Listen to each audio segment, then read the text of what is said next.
Okey, baik. Assalamualaikum dan selamat petang. Selamat petang kepada warga RTC ataupun warga YouTube channel saya lah.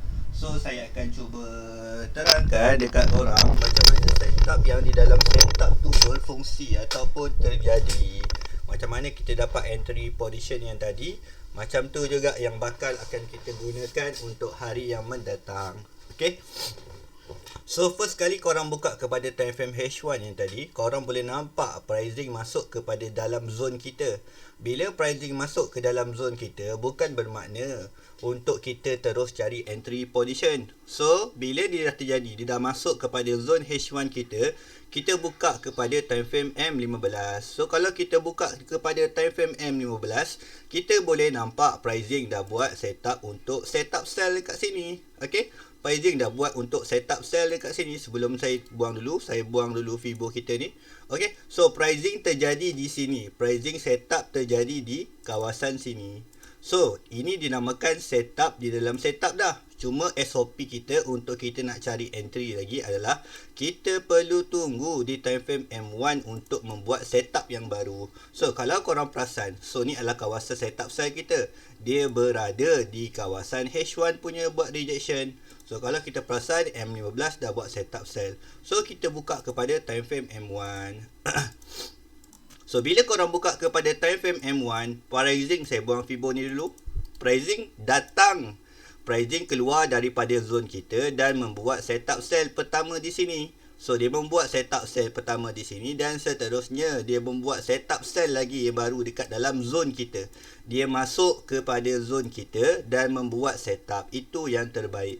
So kalau korang perasan, dia membuat lagi setup sell dekat sini. So first dia buat dekat sini.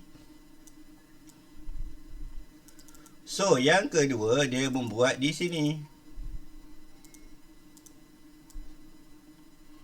So bila dah ada macam ni, ini yang dinamakan setup di dalam setup. So zone pink adalah zone daripada time frame H1. Kotak yang besar adalah setup di time frame M15. So kalau korang tengok, pricing keluar daripada zone kita dan dia masuk balik ke dalam zone kita dan membuat setup yang terbaru. So ini yang dinamakan setup di dalam setup. Faham? So nampak tak dia punya signal? Signal adalah di time frame H1, confirmation di time frame M15 dan kita filterkan lagi kepada time frame M1 untuk dapatkan golden SOP. So alhamdulillah selepas golden SOP, market terus jinak dan walaupun tak dapat banyak, kita dapat hit TP kita. Alhamdulillah guys.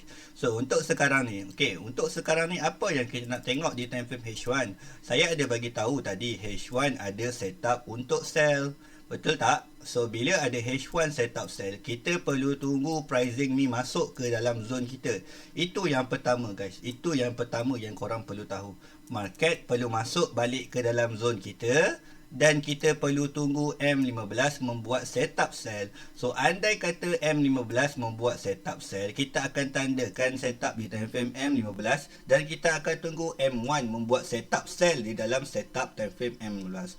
So itu baru dikatakan complete setup di dalam setup. Tapi kalau H1 korang terus filter kepada time frame M15 tanpa ada golden SOP, makna kata market boleh buat kenaikan dulu sampai dia keluar setup. So ingat, untuk nak gunakan setup rempit ni, korang perlu tunggu SOP yang komplit, iaitu setup di dalam setup.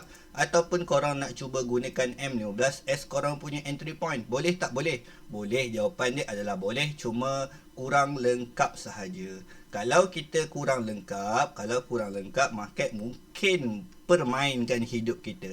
So SOP yang pertama adalah kenapa kita perlu mencari entry setup sell ataupun kenapa kita perlu mencari setup buy. Sekiranya dia berlaku setup buy di kawasan sini, boleh ke tak boleh? Jawapan dia adalah tak boleh.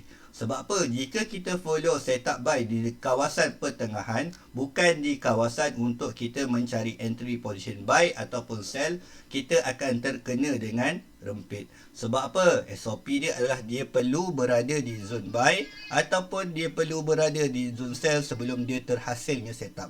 Andai kata dia berlaku tanpa arah yang jelas, kita akan terkena dengan permainan rempit. So make sure korang jelas setup di dalam setup dan kenapa kita perlu mencari setup tu. Okay, so insyaAllah kalau ada setup, kita akan masuk bersama-sama. Kalau tak ada setup, kita parking tepi saja, geng. Okay, itu saja untuk petang ni, penjelasan mengenai setup di dalam setup untuk setup rempit. So siapa yang masih belum join, boleh klik link tu untuk join saya. Okay, itu saja guys. Assalamualaikum, selamat petang.